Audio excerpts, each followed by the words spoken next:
12 na ang napaulat na nasawi dahil sa bagyong Christine ayon sa NDRRMC. Mahigit 150 lugar mula sa 10 rehiyon ang binaha. Ang buong lalawigan ng Cavite kung saan may mga bayan na abot dibdib ang baha, isa na ilalim na sa state of calamity. May report si Joseph Moro.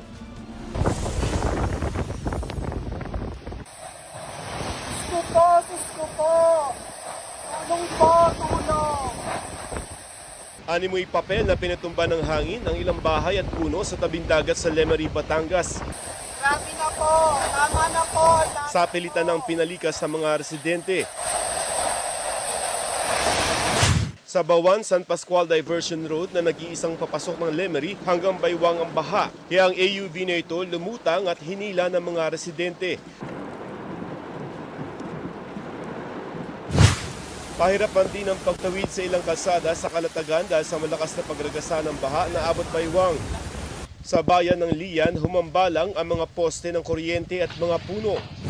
Bandang 2:00 ng hapon, 4 na major roads na ng probinsya ang hindi na madaanan, pati ang 4 na tulay.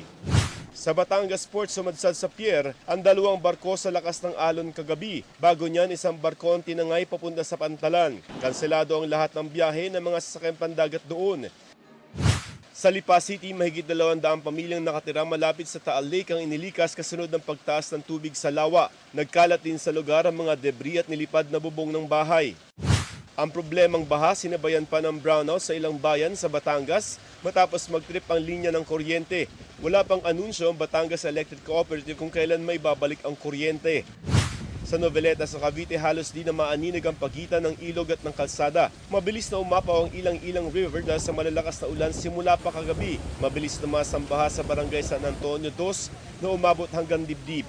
Kasabay ng pag-agos ng baha ang sangkaterbang basura. Ayon sa Cavite PDRMO, nasa 500 pamilya na ang lumikas mula pa kagabi. Isinailalim na sa state of calamity ang buong Cavite. Joseph Morong, nagbabalita para sa GMA Integrated News.